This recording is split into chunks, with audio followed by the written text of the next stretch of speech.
Hey there, welcome to the Gyro Step, a Milwaukee Bucks podcast, probably a part of the Blue Wire Podcast Network and GSPN, and presented by our pals at PrizePicks. You can use code Eurostep to get a bonus when you play for the first time over on the PrizePicks app. I am Windisch, one of your hosts, joined as always by the eloquent Rohan Katti. Rohan, happy Wednesday. Last Wednesday, I believe, before Bucks Media Day. Yeah, it's crazy. It's all happening. Some teams are already having some media day things because they're playing international preseason games. But the Bucks, their media day is the 29th of September, I believe. So next week, Monday, and we're gonna get some fun quotes. We're gonna get all the usual stuff. Excited to see the guys in Milwaukee. But yeah, it's just knowing the season's almost here, Ty. It's almost here. Thank goodness. I am very excited for Bucks basketball to be back. And on the note of excitement, I'm excited about this podcast today. I always am when we record, Rohan, but I had this idea and you responded well to it. And it was another way for us to push back the Composers Bucks pod, which is We're just gonna do it for sure, 100%.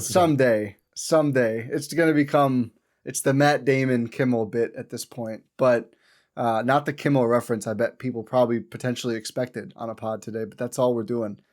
But I pitched to you Bucks optimism, because sports media is too negative, especially a lot of Bucks media. I'm not saying our fellow Bucks podcasters, but of course when the Bucks are mentioned by general NBA coverage, often negative or at the very or non-existent, right? The Bucks don't even get brought up. I said let's do the somewhat realistic but optimistic best case scenario for each Bucks player on how their season will go. So we're not going to do, or at least I don't think, we didn't talk to each other beforehand. Not going to do Ryan Rollins MVP, right? Not going to go totally out of, I think, the realm of possibility, but more of if players play to, I think, a realistic standard, best case, how does the season go for them? And for me, this was a mix of some statistics, but some just like, they start all year or they win or are in contention for this award or things like that. So, Rohan, what was your kind of, I guess, process going through this and approaching this exercise?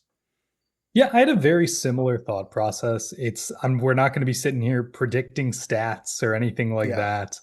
that. That used to be a fun bit of mine when I was when I used to in my blogging days. You Mm, remember that time when I would yeah. do like projected stats for the starters and things like that? That's Yeah. a blast from the past if anyone remembers those. B-Ball Ref Uh, does it now. If you go to a do player's they page, actually? yeah, if you go to a player's page, they must have built this in. So for Giannis, for Oh, example, wow. they are projecting Giannis to average 31 points, 12 boards, 6.6 assists, one steal, and one block. But only shoot 59% from the field, so they're a little drop off there. But yeah, some sort of algorithm they have for like every player. So I was going through, and some of them were pretty fun when you're on like Jericho Sims page, and they're just like, "This is what we think Jericho is going to do next year." But anyway, that's an aside. I do But remember yeah, and think about those days though. back in the good old days. But yeah, I had a very similar thought process. I'm not projecting stats. It's more talking about what can this player really, whether it's accomplishments or role or how they fit in with the team. That's how I really went about this exercise. Yeah. Well, let's jump right in. So I think logical place to start. Player I just mentioned, Giannis Antetokounmpo, just fresh off the bronze medal with Greece. Giannis's first Eurobasket or any sort of medal with the Greek national team. Congratulations again to Giannis for that great feat. And I think our answers are Anthanasis, other Milwaukee Anthanasis Buck. and Costas, potential future Milwaukee Buck. Tyler Dorsey, you're off the list.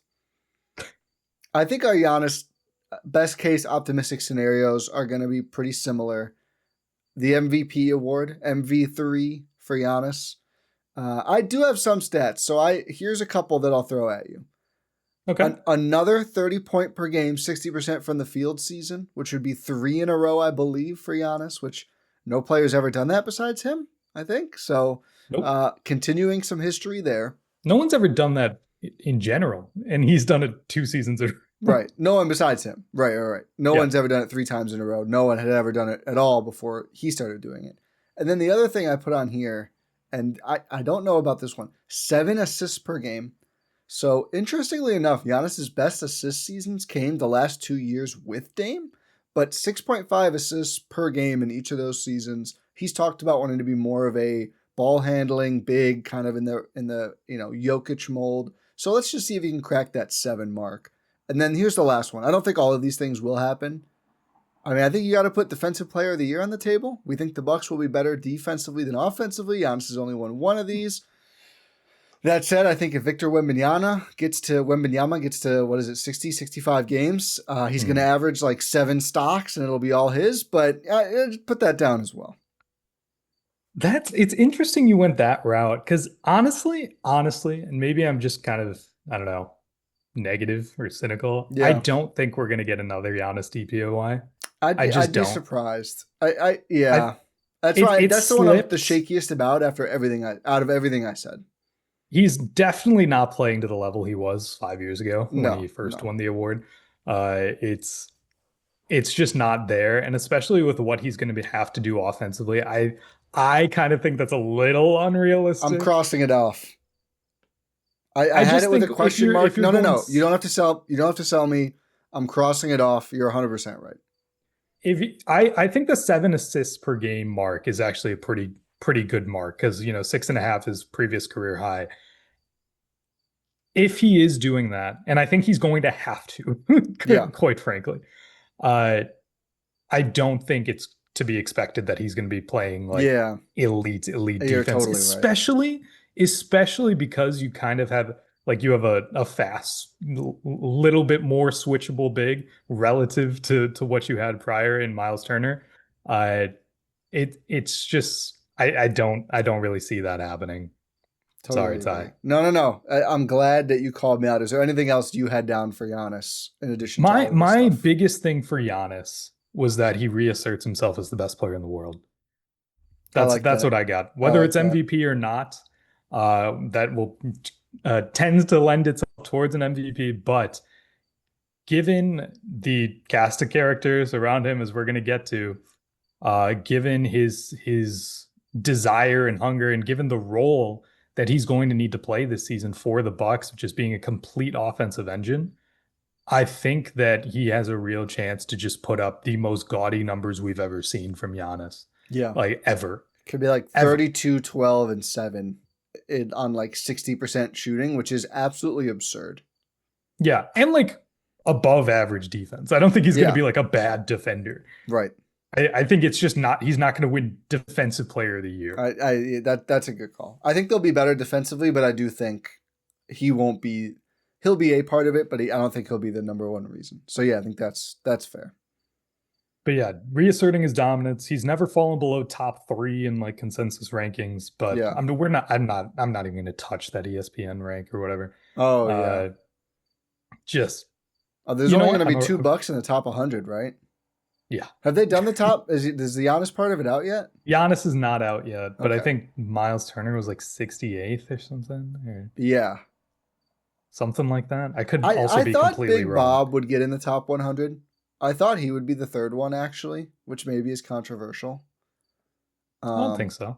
Him or Trent, I guess, would be the 2 obvious ones. But I got to say, though, I was going to get mad and tweet about that. And then I was looking at the list, and I was like, damn, there's a lot of good players in the NBA right now. Talent level's super high. There's a couple where I was like, I think, you do something like this, you should do tiers. And I think there's probably a huge tier toward the bottom that Big Bob is in as a player. But I was like, I can't pick too many nits, man. I was going to be, why isn't Turner 10 higher? And I go to 10 higher. It's Zach LaVine and players like that are still pretty low on the list overall. It's damn, okay. It's a good league right now. I mean, it's a very good league. I mean, he's not my favorite player in the world, but Malcolm Brogdon's getting camp deals only. Yeah. That's kind of the state of the NBA. Precious Achiuwa just got signed this week, and I was like, "Oh my! I forgot nobody signed." He's kind of a hard to fit player, but Am I making this up, or did he not sign with the Celtics? I guess you made it up. I don't know. Whatever. If I'm having dreams about Precious Achiuwa signing with the Celtics, something's wrong with me. Did they? Yeah, I don't know. I'm not going to look into this because it really doesn't matter. No, it's not worth anyone's time. Yeah. Where do you want to go next? What player? That's a good question. Let's stick with the. I don't know. I don't know where to go. I don't want to do Myles Turner next, but I don't know where to go. Well, Okay, we're there. let's We're do there. Miles Let's do. Turner. Yeah, I have him Okay, let's second do on my Miles list. Turner. Let's do Myles Turner. So Miles Turner for me, obviously a lot of you know, the biggest Bucks free agent contract ever given. The coup of the offseason, if you want to call it. One Yep. of the most shocking moves that we've seen from the Bucks make. Uh, there's going to be some pressure on him to really perform. There really is. Especially like when you make a transaction like waiving Damian Lillard, stretching that contract, and being able to bring Myles Turner in from a fierce rival in the Yeah. Indiana Pacers. There's going to be a lot of fervor over this. There's going to be a lot of like, oh, how's Myles Turner doing in his new home? That sort of thing.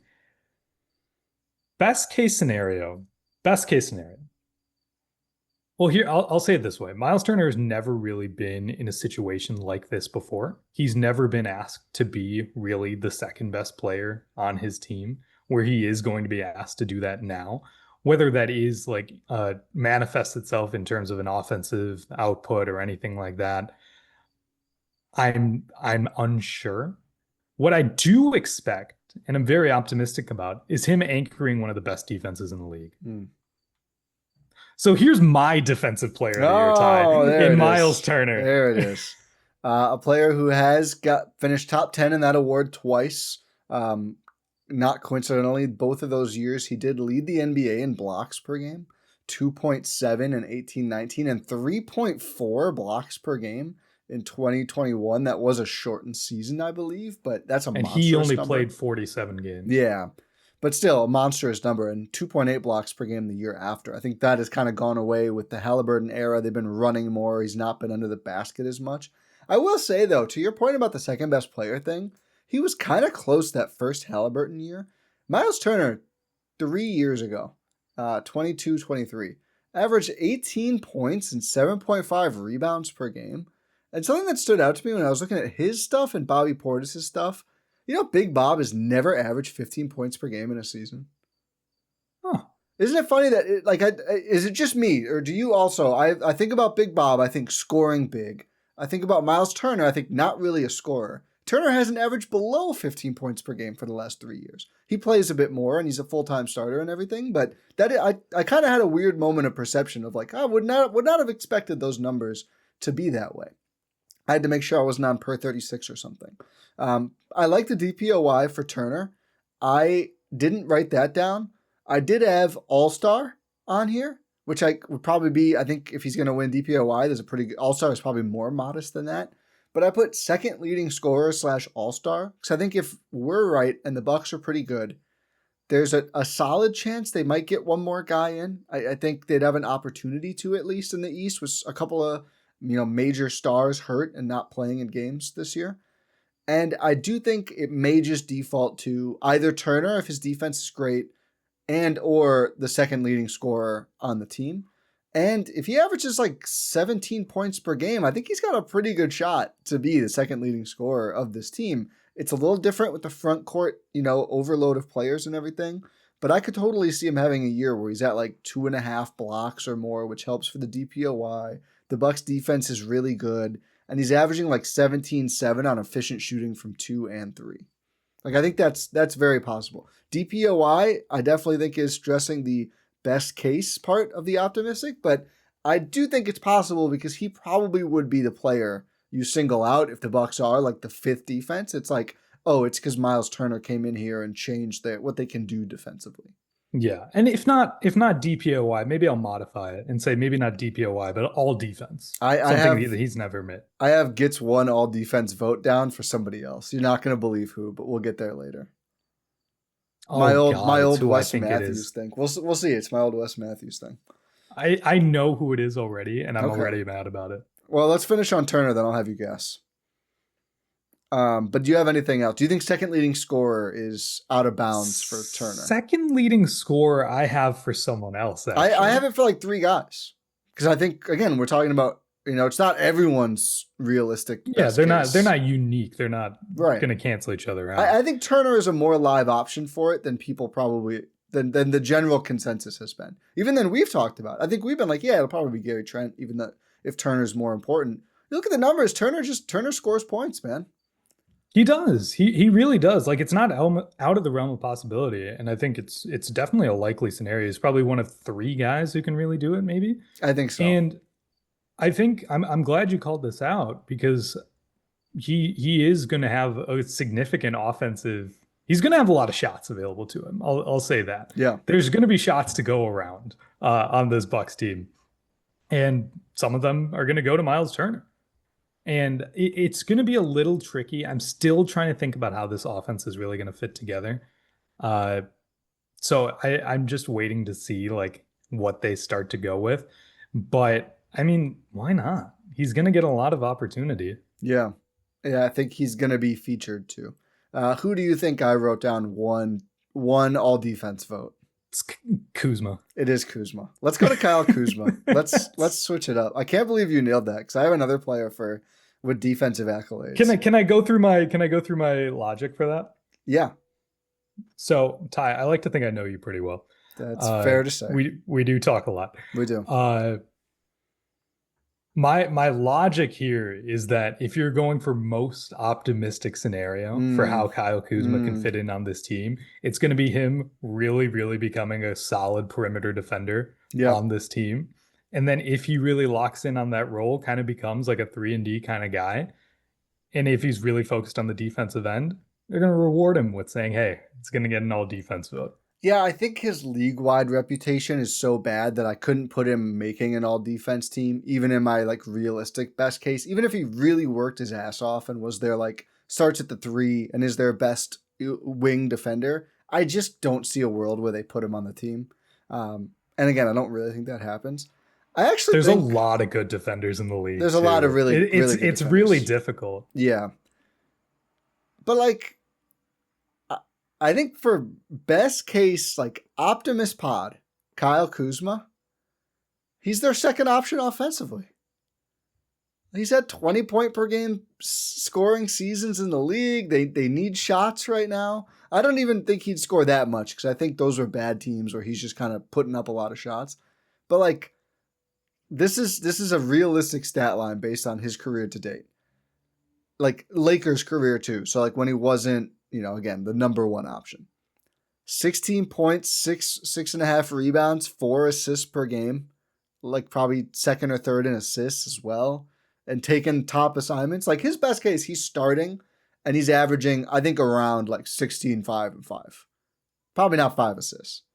But like, I mean, they need perimeter juice. They need players who are 3-sized. Like, again, this is optimistic pod. I wouldn't even say he is 3-sized. He's like 3-ish size. 6'10". It's a big league now. He's smaller than Giannis, so he can't play the 4. Here's my thing. Can I tell you this? Yeah. Can I tell you my best case scenario for Kyle Kuzma? Sixth man of the year. I put it down with a question mark. But here's why I struggle with it though. Like in his best case scenario, is he not starting on a team with no small forwards? No, I've seen it, man. I've seen it. Yeah, I know. I've seen him and Giannis playing together, and it doesn't work. It just doesn't. I don't think it's going to. I mean, it's a small sample. I will give it that. It's a very small sample. Post trade deadline, I don't know. I've seen enough. I know it's small, but it's just like I've seen enough, and I don't think it's really going to. I don't think it's going to mesh. I was going to say, I know this isn't the time for pessimism. This is the optimism. I know. Yeah. But I'm being realistic in my optimism. Right. And my optimism for Kyle Kuzma is grounded in pessimism. I don't think he'd ever win speaks volumes about how I think this is going to go. Is the real answer here? He shoots 40% for a month from 3, and then they can trade him. That it really is. Best case scenario for Kyle Kuzma for us is that he turns into Andrew Wiggins. Yes. Yeah. But it's just I think if he does come off the bench and performs well and like kind of really likes that role and maybe not likes that role, performs well in that role, why can't he? He can be an offensive engine if he needs to. Like you said, he can be a scorer. Why can't he win 6th man of the year? I don't think anyone around the league likes him very much. I wonder why. Yeah.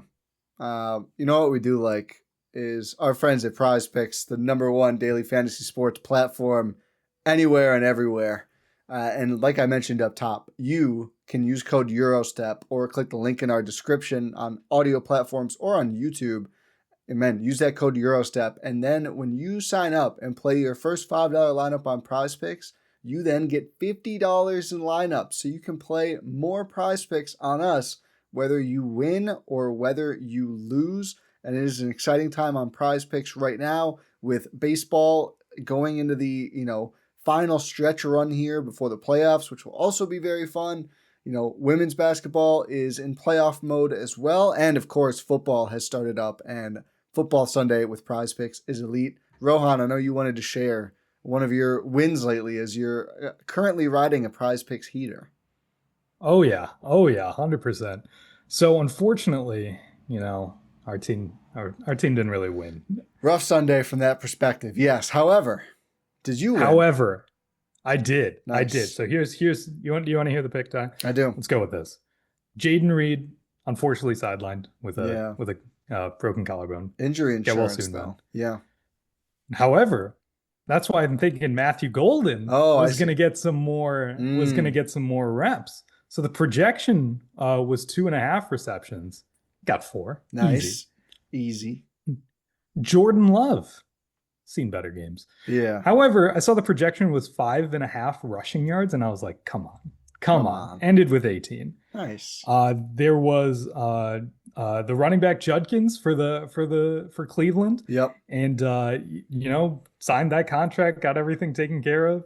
It was 41.5 projected rushing yards, had 94. That was easy. Yeah, wow. And then good old PrizePicks throwing promos. Patrick Mahomes, he only had to throw for 1 yard. It was half a yard projection. Did he do it? He had over 220. Okay, so he got there. Good. No sweat right there. That's a win. Nice. Congratulations, Rohan, for the dub. I'm hoping to join you soon. I had a Sunday wedding. It was a great time, but I was too ensconced in wedding travel and everything to get there and get back. Lake Okachi. Had never been there before. It's beautiful, randomly beautiful. But anyway, that's our PrizePicks for the week. So again, make sure to get on the action with Rohan and myself. Join the winner's circle like Rohan. Visit PrizePicks app, visit our description, click the link, or go to the app wherever you get apps and use code Eurostep, all one word. And then you play your first $5 lineup and you get $50 in lineups, whether you win or lose. PrizePicks, it's the place to be, and it's good to be right. Okay. We got Kuzma covered. We've done Giannis. We've done Myles Turner. Should we go Gary Trent?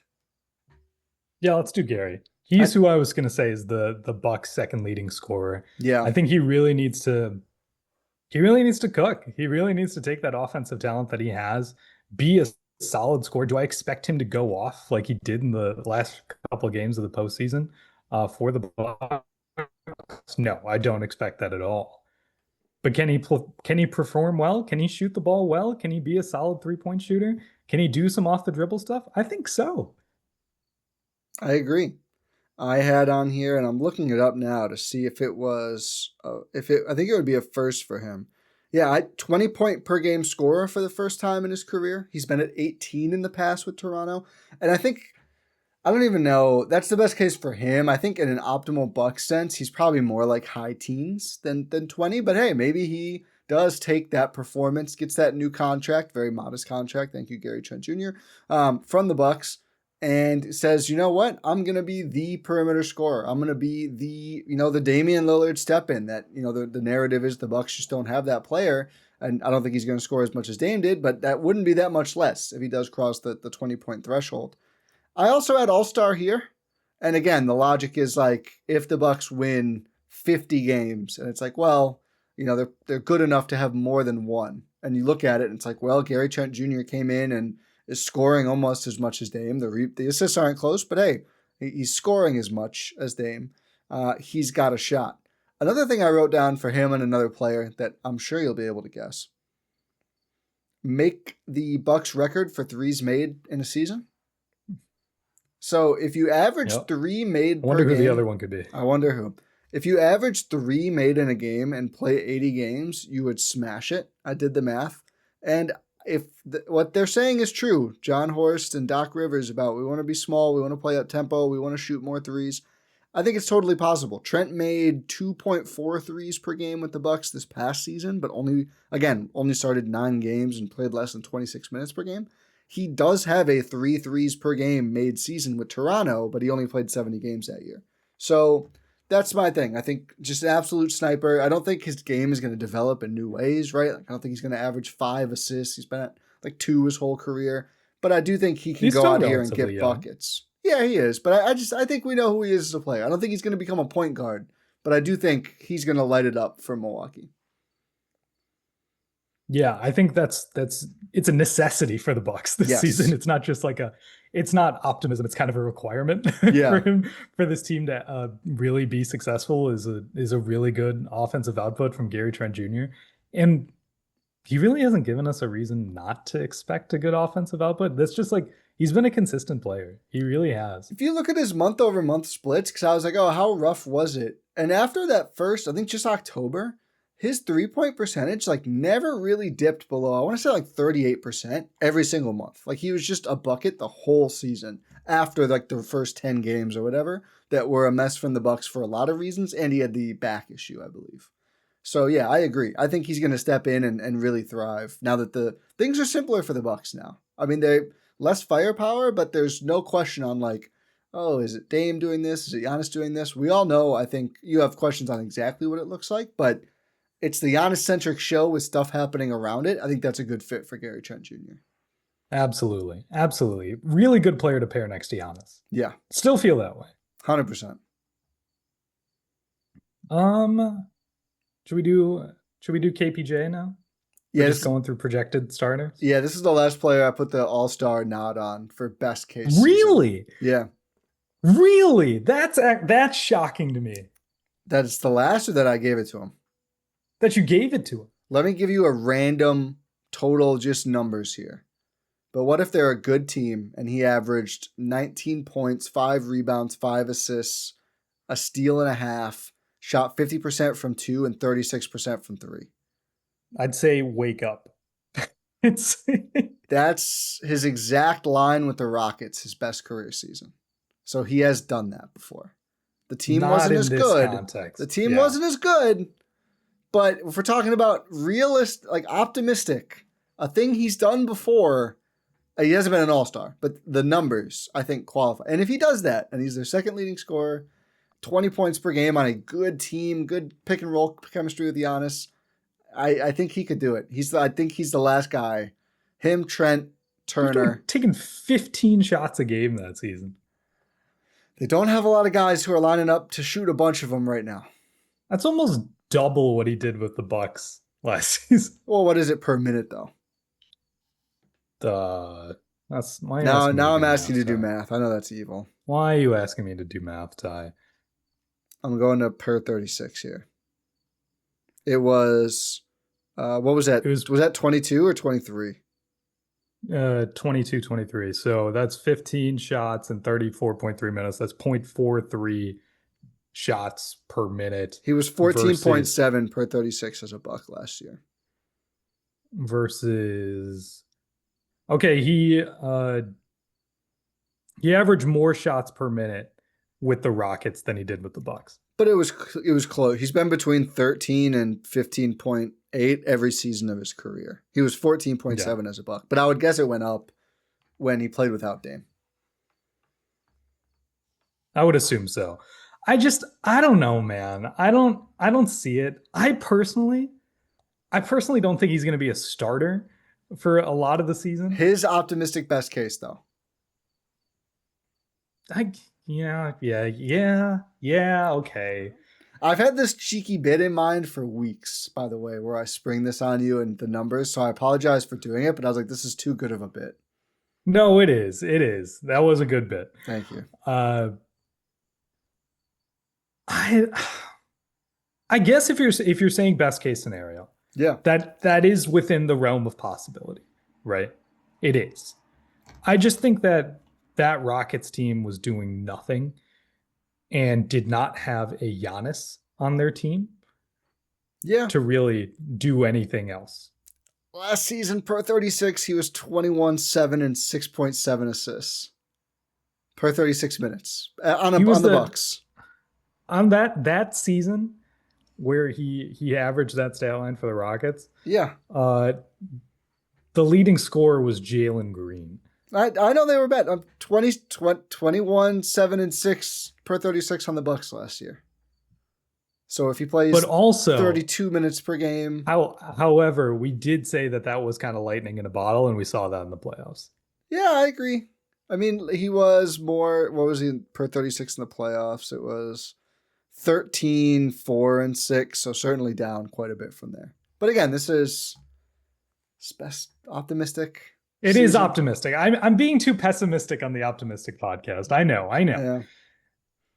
Okay, I'll give it to you. I'll give that one to you. If all goes well for him, we saw what he could do with Giannis.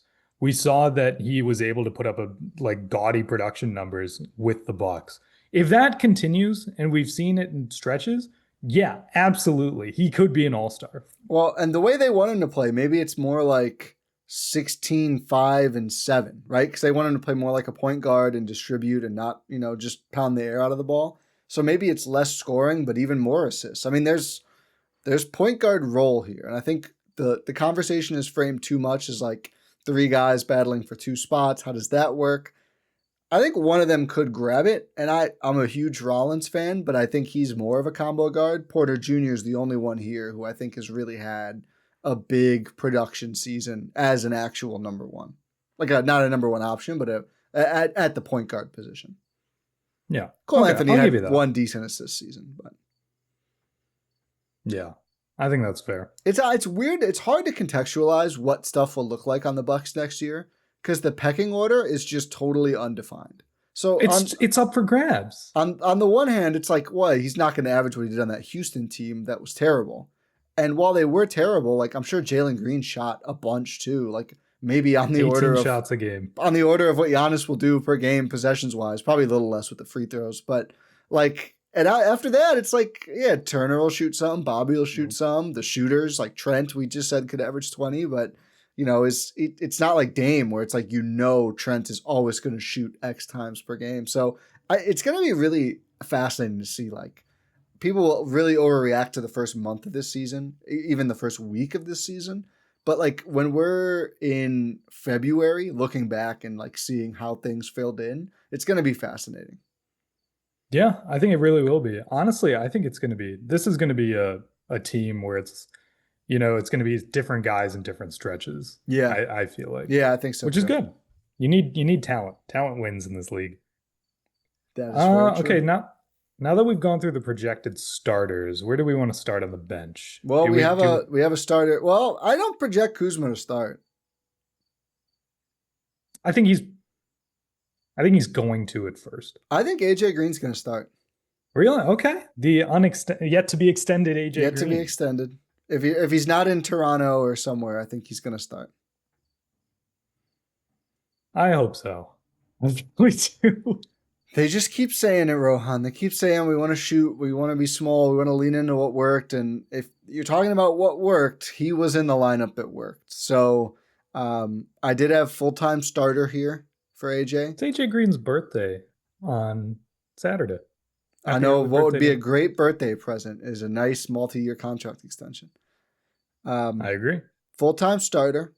First time double-digit scoring season. Has never done that. A better whistle. Ooh.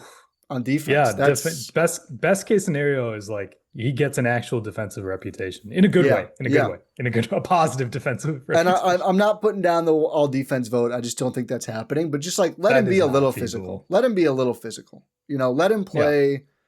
Let him play ball a little bit. And then also the threes made record thing, which I mentioned before. Obviously, AJ's going to be up for that too. Yeah, he needs to be just gunning from 3. And that's what he's capable of doing. That's his mindset. And just as with more of an extended role, you just hope that continues to translate.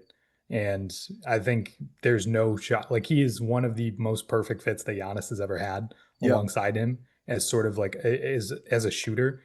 And which is incredible considering how many great shooters have played next to Giannis. And I think AJ Green might started for him. just like guy they signed after the draft who played almost exclusively with the Herd at first. Crazy good development story. Yeah. Which is, it's nice to see the Bucks doing that. They haven't really done that. Cormac Ryan season soon. Oh my God, I forgot. Yeah. Let's see it. Let's see it happen. Let's see it, Cormac. More than one game. Do you have anything else on AJ? Yeah, I think the threes made record is a good one. I honestly think if he gets that, that's not even optimistic. That's probably like if he plays the role we think he's going to play, I don't even think that's best case scenario. I think that's going to be expected if he is in that role. Yeah, because of just his efficiency and the shots he puts up, and just the record being, relatively attainable for players nowadays. I think that's very reasonable. Optimism would be just the steps on defense, right? Yeah. It's the consistency, which is kind of what was missing in the middle of the year. It was never really like a shooting slump or anything like that, because his shooting slumps are all relative. They're still high 30s if they're slumps. Yeah. It's mostly like, how do you play outside of that, right? Yeah. It's, can you do anything? Like, I don't think there's ever going to be an ideal scenario where you ask AJ Green to do anything with the ball besides pass it or shoot it. But it's like, will you not force me to panic every time I see him dribble? Because that's currently the situation. That's really what I see. But I don't expect that, really, because that's just not his role. That's not his game. And if there's anyone that Doc Rivers knows what they do, it's AJ Green. Yeah, that is true. I think the defensive strides and I like the offensive note of stuff besides shooting too. That would be huge for AJ as well. But I think possible. Even just the cutting, like literally, I make this comp probably too often, but like Duncan Robinson, the game-breaking shooter, who then it was like, oh, maybe he's not even going to be an NBA player anymore, started really leveraging that gravity to move off ball and like cut off ball to the rim, and I think it kind of totally changed his career and how he fits in the Heat and now Pistons offense. Absolutely. Where do you want to go next? Let's go Bob. Okay. Yeah. Let's do Big Bob. What do you got down? Bob's the other guy I had for Sixth Man of the Year. Yeah, he finally gets one. Top 3 finish in back-to-back years before last season. Just an incredibly consistent player. I'm so optimistic on Bobby because of his play post-suspension last year. Yeah. He's really turned it around in my eyes. Yeah. I mean, you and I have been like, prior to that, we're like beating the drum of, you got to make sure you fit in, otherwise it's going to be trade. And to his credit, he did it. Yeah. He really did. Best case scenario, he continues that post-suspension play, which was just incredible and like the perfect version of Bobby Portis that really exists. He's more of a 3-point threat. He's spacing the floor. He's rebounding the heck out of the ball. He's not just a black hole on offense. He's really, really putting it together. He's setting screens. He's rolling. He's doing everything, right? You can't just be okay, let me post up and get this possession sort of guy. You have to do everything else. And he really did it, to his credit. So let's see if that continues. So, and if that does continue and he does play to that standard, let's see if Sixth Man of the Year comes. I love that. I totally agree. And I think they don't ask him to play center anymore. So defensively, he holds up a lot better just guarding, big forwards. Some stat things. Are we, sorry, before you get on that, are we going to see him not play center? I not really. I think Turner will play a bunch. When he plays with Giannis, they kind of muddle it, right? So he's not playing center. I'm just thinking bench mob. If it is what we think and it's Kuzma off the bench, like Kuzma 4, Bob 5 could really. Yeah, I guess we'll see. I mean, Sims, we'll get to Sims. I have Sims thoughts, but we'll see how they do it. First 15-point per game season of his career, as I mentioned earlier. He's been close. I think he could do it. I think they could have. I think the second scorer thing, it's going to ultimately be like not that much of an accomplishment, because I honestly think they're going to have like 3 to 4 players who are all around 15, and then one of them will obviously come out ahead. If you had to guess what Big Bob's Bucks regular season 3-point percentage is, what do you think it would be? Regular season as a Buck, as like a Buck, all the years combined. It's actually I'm gonna guess that it's probably pretty high. I'd say it's like 36 37. I think a lot of people would think that he's been very up and down and that it's there or lower. 39.7%. See, that's the thing. That's what's really bothered us, right? Is Yeah. that he's a good shooter. He just wouldn't be a 3-point shooter. Yeah, not enough. So my other thing was get that career number to above 40 with another, which he's done multiple times, another 40 some percent 3-point shooting season. I would honestly even say I don't even know if his percentage needs to go. I would be fine The with attempts. his percentage staying the same. Yeah. Let's see. His career high in attempts was the season that he had to start a lot because Brook Lopez was out, and that was 4.7 attempts. Otherwise, when he's been off the bench in Milwaukee, it's been around like 3.7, 3.6. Get that up to 5. Yeah. Get that up to 5, Bob. Even 4, 1 per quarter at least. And yeah, let's aim for 4. That's a good call. Especially because there's going to be guys on the court, no matter what, when Bob's out there, that really need the spacing, whether it's Kuzma, whether it's Giannis, whether it's KPJ. Yeah. Like those guys are going to, Cole Anthony, those guys are going to need that space. So I think 3-point shooting from Bob is going to be that much more important. I'm going to get out of pocket in the next one. I agree with you. Any other big Bob thoughts? Or are you good? No, let's keep it going. Oh boy. I don't even know what player it is. It's Rollins. It's Rollins. So if you say all-star, I'm leaving. No. I didn't say all-star. I did write down all defense. Ooh. Second team all defense. Second team all defense. Okay. So in the bet, let me lay out the scenario before I say anything else. He wins the starting job. He guards the opponent best player 1 through 3 every single night. The Bucks are a top 5 defense, and his steal and block rates translate, and he's up there among, if not leading the NBA in steals per game. So he's the best perimeter defender on the Bucks, who are a top 5-10 defense, and he's one of the leading steals men in the league. And he's doing all the screen navigation stuff that made them so successful as a drop coverage team in the past. And he's a smaller guard in terms of height, which means people are going to appreciate the defense more. Yep. You have to think about the voting side of this. I think making the defense, like all defense team, non-position specific kind of hurts his case a lot. Definitely. Because I'm looking at who made the teams last year, and it's just tough, man. It's really tough. Because who was first team all defense? It was Mobley, Dyson Daniels, Dort, Draymond Green, Amen Thompson. Yeah. Second team was Zubats, Jaren Jackson, J-Dub, Tumani Kamara, and Gobert. Yeah. None of those guys are actually going anywhere. And that doesn't even take into account guys like, Derek White, Wemby. Maybe Wemby, Asar Thompson, because he's hopefully going to be healthy this year. It's going to be really, really difficult to kind of crack that total, which is why I didn't saying that for Kuzma was tough. But obviously Ryan Rollins has a way better shot of doing that compared to Kyle Kuzma.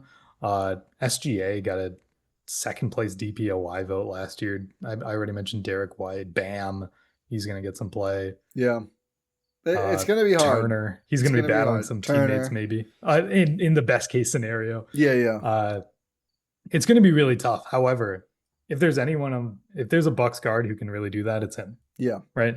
That defensive acumen in terms of screen navigation is going to be so important.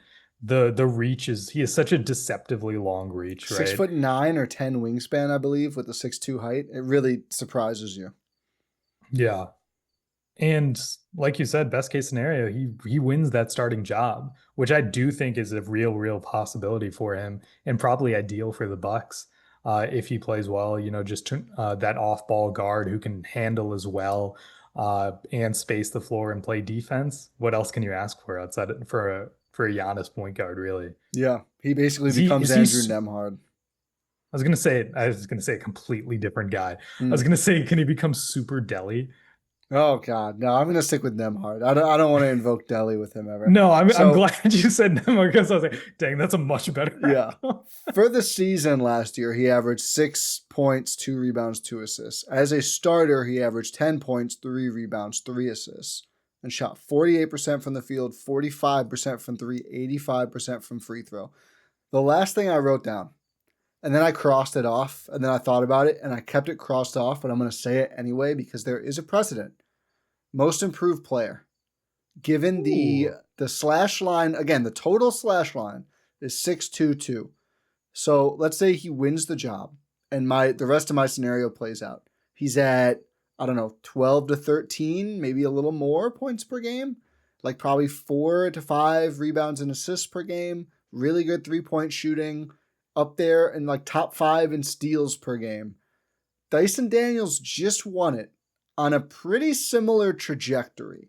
I think it did probably take the insane steal numbers he had, which I don't think Rollins can replicate, or anyone. That felt like an outlier season. But I crossed it off at first because I was like, well, thinking about that award, it's pretty stupid, right? It's usually like, who's a top 5 pick who like struggled for 1 or 2 years and then scored 17 points per game, and that's who wins it. But it did feel like the Dyson Daniels vote was kind of a shift to like, we can recognize players who kind of like resuscitate their careers, even if they're not stars. And that would be the case. That said, do I think Ryan Rollins will win most improved player? No. I think it would take a pretty insane combo of offense and defense from him to do it. But I think he could get votes at least. So I'll keep it in that aspect.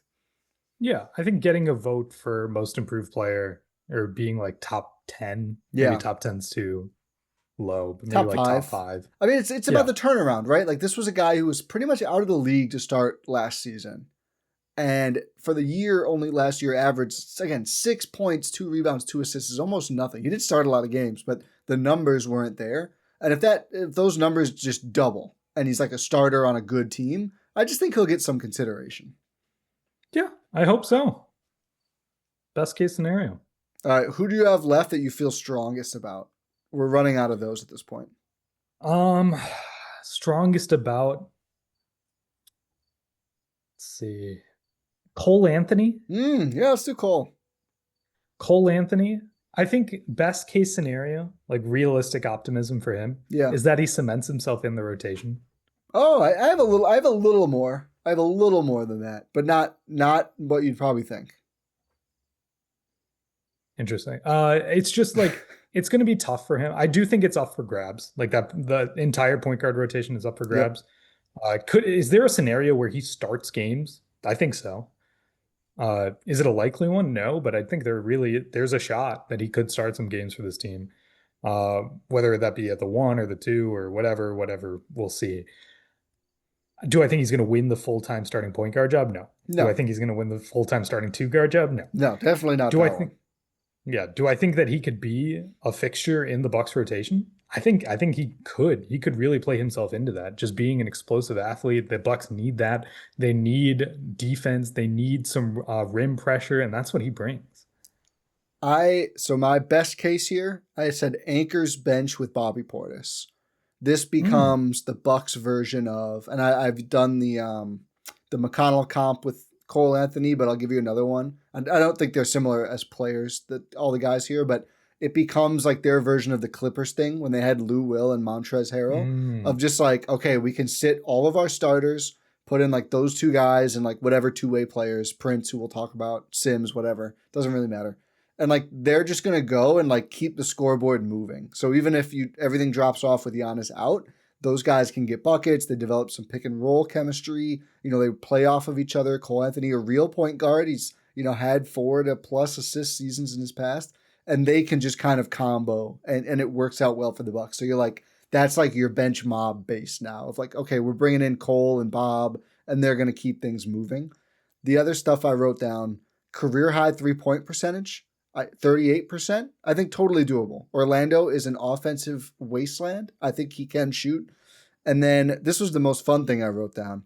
There's just like a game per month where you're just like, wow, Cole Anthony won the Bucks that game. Like he's modest statistically, but it's like he just comes in. It's like, man, like nothing was working. We're down 8 in Memphis, and it's just a slog. And the Bucks never play well there. And then Cole Anthony comes in and just has like 15 and 5 in that game. It's like he really turned that game around. Charlotte game, yeah, right from like his first season as a Buck. I think so. Yeah. Where he just comes in. It's not like he's, not like the last pack game where he had 40. But you know what I mean? Like, you walk out of the regular game. Season pack game. Well, yeah, that's regular season pack game. But you walk out of one game per month and you're like, man, Cole Anthony really swung that one. Like, that pivotal start of the second quarter, just like, that was huge. I can see that. I can see him being a real momentum shifter in games. I don't think it's going to be every game. I don't think he's going to start, even in the best case. Like, I agree with you. I think his size, he's not a great shooter. I think he can be good, but I don't love the Giannis fit. But I do think there's a real lane where he's a really useful bench player, and I think fans are going to love him too. That's my other thing. Oh, I think fans are going to love him. They're either going to love him or they're going to hate him, and there's no in between. Yeah, I mean, if we're not going to do the pessimistic pod because that's literally no fun. That's just and we're out of time. But like the pessimist here, it's like DJ Augustine, right? I think it's worse than that. I think pessimistic is he's just actually no. You know what? I do like DJ. Yeah. For like I was going to say, pessimistic is like he doesn't play, but that's not actively hurting you like DJ was. And it can never be DJ Augustine because they gave him that contract they had to get rid of, which they did turn into PJ Tucker, so it worked out. But on a vet minute, doesn't really matter as much. Doesn't matter. But that's my Cole Anthony thing. And I'm optimistic he's gonna maybe not do all of this stuff, but I think he's gonna end up having a nice role on the team. I think all of the point guards being in competition with each other is gonna. I don't think it's gonna foster like bad things. I think it's actually gonna bring all of them up. Yeah, and I mean, obviously they have a bunch of redundancy if any of them miss time, which is nice too. Yeah, 100%. We're running out of guys here. TP? Taurean Prince? Yeah. You're going to hate me. You go first. You're going to hate me. Oh, no. All defense Taurean Prince? No. None of that. I think best case scenario for Taurean Prince is that he's the starting three. Yes, that's what I was going to say. That's 100% on the table. Yeah, it is, isn't it? He's the only three. So this has to be on the table by default. No, there's two of them. I'd consider Garris to be a three. I wouldn't. He's 6'4".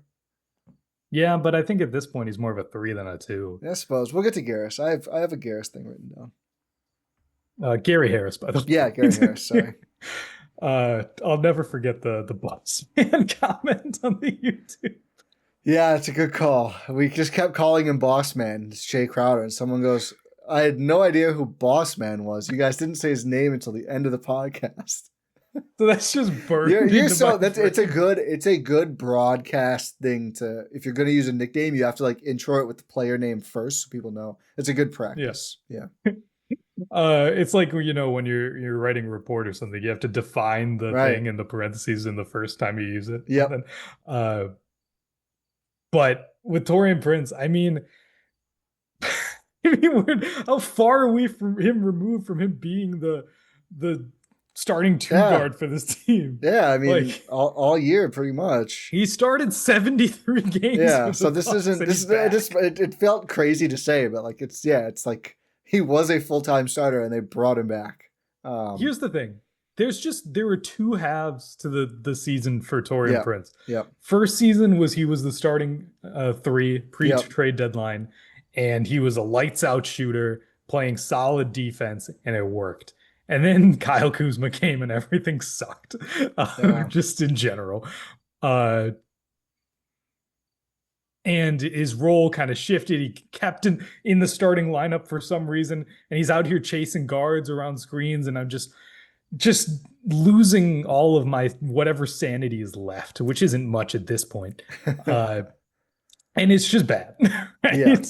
And then we're ready to cast him aside, and it's like, you know what? Sure, he's back. Whatever. He's back. Sure. He won't leave Darwin. Yeah.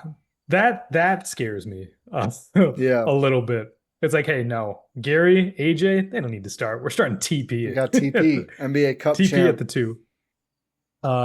So I think there's a real shot that he could start at the 3. I don't think it's a nightmare. It's not. Just play him in the right role. I think he's a good player. Yeah. Just don't have him chase guys around screens. This is going to come back to bite me. I don't see a world where, knowing everything we know and learned from the last 12 months of Bucks basketball, where neither Trent nor Green starts. I think both should. But I just don't think there's any way neither of them do, the way the end of the season and playoffs played out. So Here's the thing, Ty. I agree with you.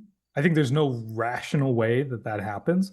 However, we saw it. Like none of what we're saying is changed. I mean, given the postseason does a lot. I will yeah, say that. and But the end of regular season too. We saw the all of lineups that that Doc went evidence, to every fourth quarter. I know. It took him a all long of time. the evidence showed that, it's the same cast of players. Yep. And it was still Taurean Prince.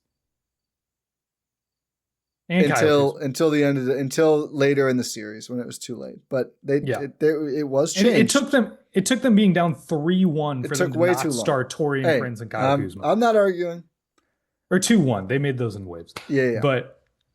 But I'm saying that it's not as clear cut as you probably think. I know it's not as no. Well, I think it is now. I really do, and we'll see. Maybe I look stupid. I beg on my face. So. I think it's clear cut. I really hope so.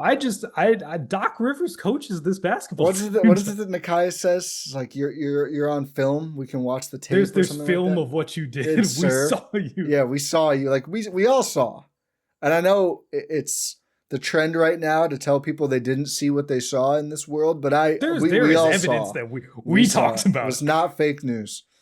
But yeah, I have all the same stuff. He hits open three. He shot 40-some% on threes. He does that again. He defends threes. He was a 43.9% three. He led the NBA he was like 48%, I think, at one point, and he trailed off. But I don't think he's going to shoot 48. But yeah, 40 mid 40s%. Maybe shoot him a little faster would be nice. Yeah, and no ISOs. I wrote down no ISOs in all caps. No dream shakes. Not a single dream shake. Hey, here's the thing. Taurean Prince, if you lead the league in 3-point percentage on at least 4 attempts per game, I'll give you one dream shake a week. I'll give you one per fiscal quarter. I don't think I can handle one a week. You get a Q4, a Q1, and a Q2 dream shake. Use them wisely. Maybe how about one a month?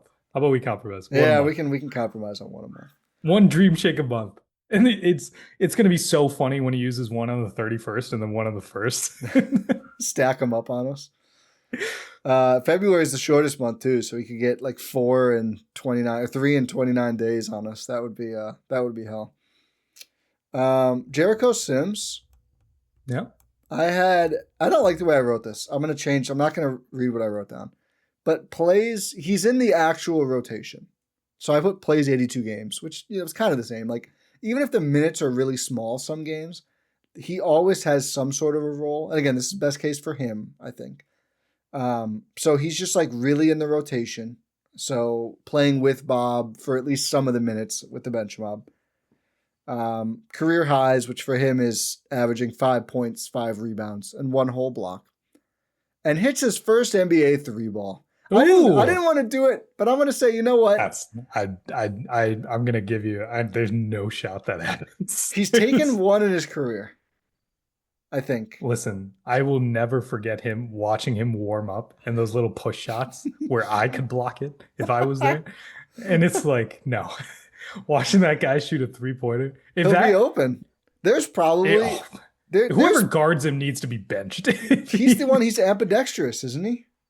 He is ambidextrous. So he could shoot a 3. Neither hand can shoot. It's crazy. He could be a switch hitter from 3.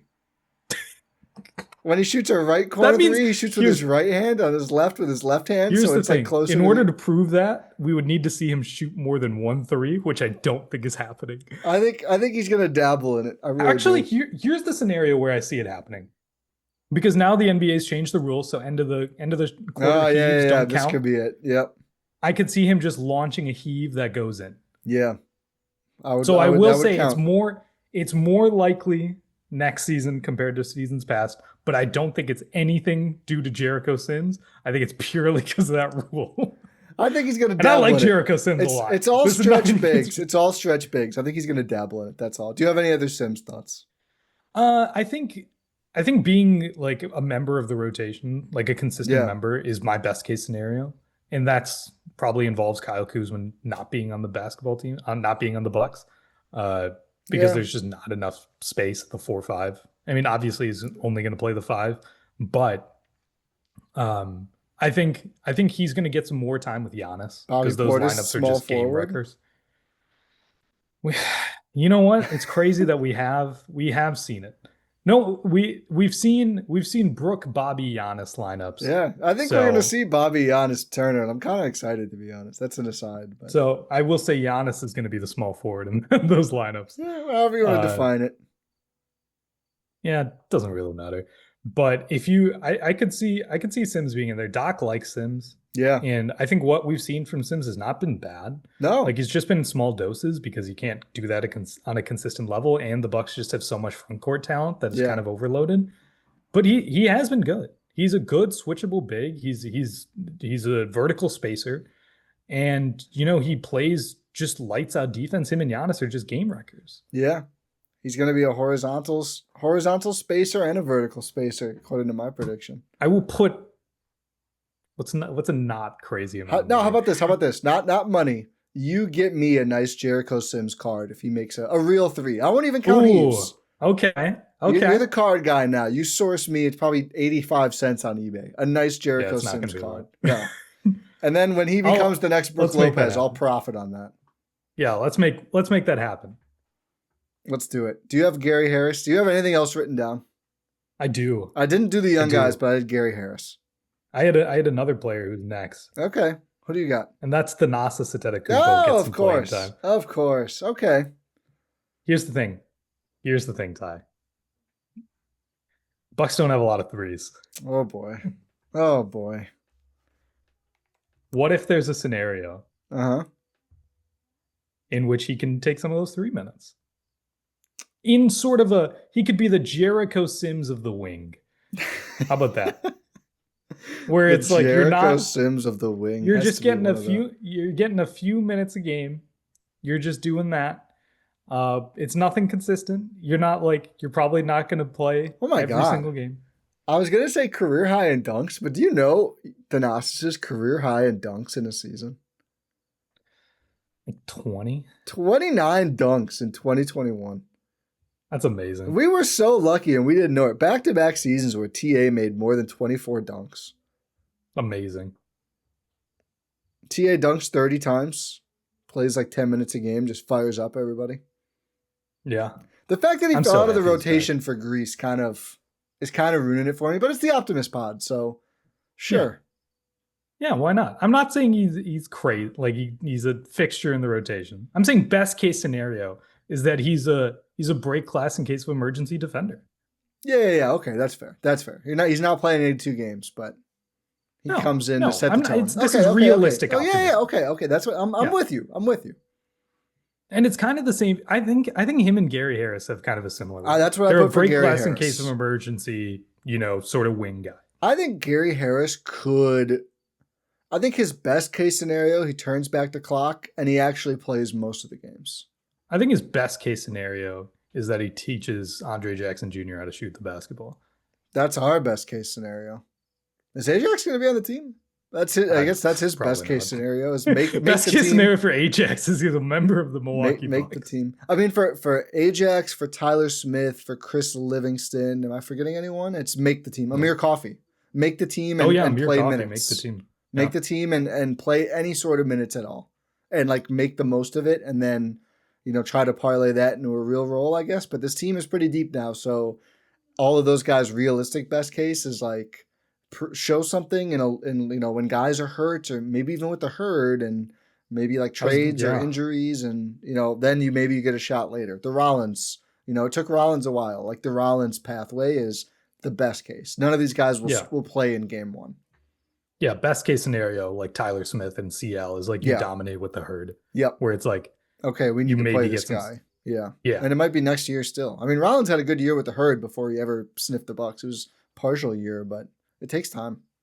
It does, especially with a team it's tougher. It's more tough for CL and Tyler Smith because they are so loaded at the front court position. Yeah. Yeah, Ajax is the most likely for sure out of those guys. To what? To play. Which is crazy because he's the least likely to make the team. Yeah. We'll see what happens. Yeah, I mean, he's the only one without a guaranteed contract. Yeah, him and Amir Coffey, who I know we're talking about young guys, but yeah. Yeah. Yeah, him and Amir Coffey, no guaranteed contracts. Thanasis CL, guaranteed contracts. CL still baffles me. What a world. Still baffles It is me. odd. There's no reason to do that. Like, what team was going to give CL a guaranteed CL's contract? going to win the starting 3 job this year. New best case If that scenario. happens, I have ascended to a new plane. Has CL ever That was started a supposed to game? happen yesterday, but it didn't. Has CL ever started a game? Maybe that's I think he had. I'm gonna say yes. game Chris 82 Livingston, scenario. He started one game last year. Yeah. I was gonna say it starts one game. He doubles his game started. He makes it till game 82. Let's start with make the team first. It wasn't game 82. Oh, it was the OKC punt game. Yep. That sounds about right. Yeah. Okay. But yeah, that's Doc Rivers coach of the year. Listen, I think that is best case scenario, right? For a I team don't think they'd give it to him. I don't think they'd give it to him. I don't know. I mean, let's say the Bucks are the 3 seed. Yeah. Let's say the Bucks are the 3 seed. Typically, it goes to like a 1 or a 2 seed. I know that. Well, but these coach of the year awards are very stupid because they love versus expectations. Yeah, and the expectations for the Bucks are bad. Did Daigneault just win? Daigneault just won. So that there's no world where they give it to Daigneault again, right? No, Kenny Atkinson just won. Sorry, Daigneault won 2 years ago. Okay, but Atkinson won't get it. Daigneault probably won't get it either because this award is stupid. If the Knicks are really good, maybe Mike Brown could get it. Yeah, Mike Brown. That's a good. That's a good Mark shout. Jackson. JJ Redick. Yeah, David Adelman. It's kind of a decent field. It's like new coaches or big turnaround coaches. Yeah. I mean, the Bucks would be a big turnaround. They were the 5 seed last year. I think we need a lot of things to go the Bucks way, but yeah. Yeah. That's a Giannis MVP. Yeah. Doc Rivers coach of the year. Give Horst another Gary executive of the year. Yeah. It's like you have to pull in 2019 or 18. Yeah, I think 19. but they clobbered the rest of the league. I don't think they're going to do that. No, if they do though, you have to give it to him. Doc, the doctor. Do I have any confidence at all? No. No. What former player does he get to coach the team on a part-time basis in the best case? Oh, that's a good question. Best case scenario? Best case scenario? I think it's Nash, even though he just joined the Suns as a consultant. Yeah. So now he's off limits. It can't be Nash. I'll give you an out of nowhere one that would be fun. DeAndre Jordan. DeAndre Jordan isn't. I think he's doing content. Is he playing? Wasn't he on the Nuggets last year? Maybe, or I think you're right. He was. Did he sign back? Did he? I said former Doc player. Is he not still on the Nuggets? Am I tripping? No, he last played for the Nuggets. I don't think he's on the Nuggets anymore. Yeah, I was gonna say, why is he still there? 37 years old now. DeAndre Jordan would be fun. I was a fun guy. Melo would be fun. Giannis just made some comments about wanting to do some stuff with Melo. That would be good. I mean, I like KG, but we've kind of had that ride before. It's fine. How's this hoodie going to stay up this time? Yeah. Who else? That's a good question. Maybe Rondo just again. Yeah, that's the probable answer. Austin Rivers. Big Perk. That might be the most likely. Big Perk. Yeah, we already have one Rivers on the coaching staff. Big Perk, no. Big Perk has come around on the Bucks. But then I won't have to see him on TV. No, he'll do both. But it's part-time. He'll do both. He'll definitely do both. Yeah, he's not leaving. Unfortunately. He is a featured player at ESPN. How do we get here? It all started. No, I don't know. What about Dirk? Oh, Dirk's gonna be doing. I'm saying people Doc coached. Oh, Doc. It has to be Doc coach. Someone Doc coached. Sorry. Yeah, so he brought you obviously Coach Rondo, and then Doc coach teams. Paul Pierce. Oh, I have a real answer. Danny Green. Ooh, Danny Green would be a good one.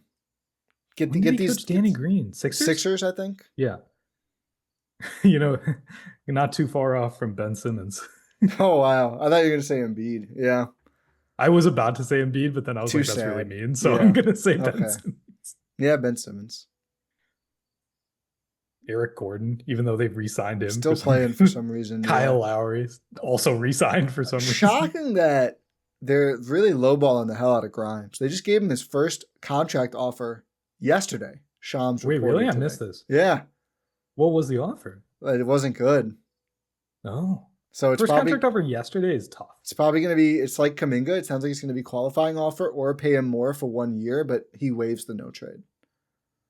Wow. I thought he was. I mean, obviously he's not going to be as good as he was there all the time, but I really thought he was going to be part of their future, and I guess they don't feel the same. Yeah, we'll see. Potential Bucks target down the road. Probably. Yeah, I was going to say maybe the Rockets, but they don't have any flexibility to do anything. No. They can't even sign a guy. I read on Behind the Buck Pass, our old stomping ground, Dalton wrote that, Dalton Sell, they need the Bucks herd cooperation because they want to bring Dennis Smith Jr. to their G League team. But the herd still have his rights. Remember, they got his rights and he wouldn't show up because he didn't want to play in Oshkosh. So herd may extract something from the Rio Grande Valley Vipers. Keep an eye out for that. Ooh. That's the kind of minutia I get psyched about. Oh, yeah. Or just don't help them at all. That'd be funnier. Well, if you can get something, you know. Yeah, but it would also be funnier if they just said, this is for the Brooke Lopez offer. That's true.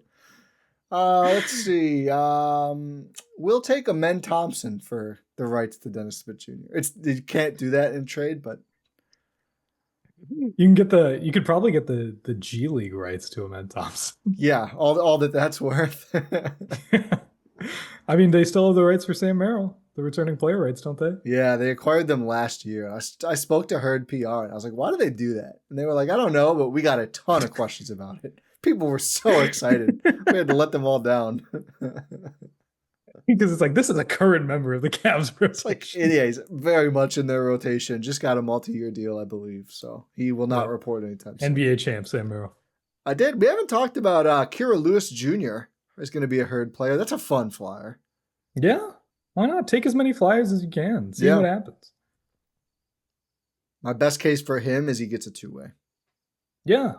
Best case for him, he tries to start on that Ryan Rollins path.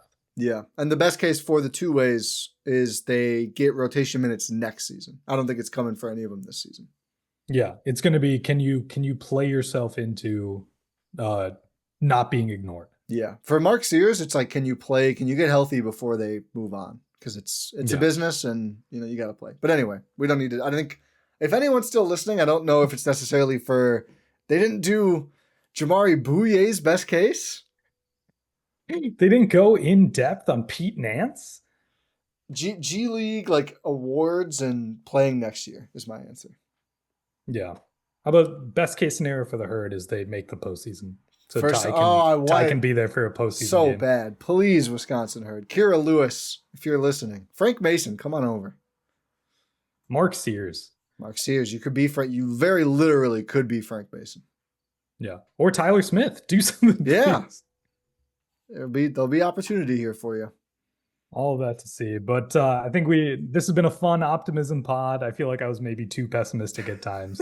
But that's just people sound off. Was I too optimistic or was Rohan too pessimistic? Let us know in the comments. I already know the answers. I don't know. I don't know. Well, I was pretty. I said some things. I mean, I'm being pessimistic about the poll results. So let's see about that. I think that's a strong indicator of things to come. All right. But yeah, it's a fun time. We're gonna have probably some Bucks Media Day stuff to cover on our next episode. So that's going to be really, really exciting. But we'll have you covered for all things Bucks as this season gets going and continues here on the Gyro Step. So I'll say thank you for listening to this episode here on Blue Wire and GSPN, presented by our amazing friends over at PrizePicks. Make sure you are subscribed wherever you're listening to or watching this episode, podcast platform of choice or YouTube. Check out all of our stuff at gspn.info. Man, the Packers, they really gotta step it back up. Step up. Boys, talk of the Tundra team will have you covered for all things for the return of Micah Parsons to Dallas. Ooh, I can't wait for that game. Unfortunately, I think Kenny Clark got hurt. Yeah. Which sucks. Yeah. It does. So get well soon, Kenny Clark. It's just absolute awesome guy for the Packers and just an awesome guy seemingly in general. But so mostly just the Micah Parsons thing, because it's not going to be a Kenny Clark thing, maybe. No CeeDee Lamb in that game, I think, as well. Yeah, this is I think going to be a good get right game after the trap game. I hope so. After the trap game. Hope so. But make sure you check that out. But yeah, appreciate you listening. Pod Random. We'll talk to you next time.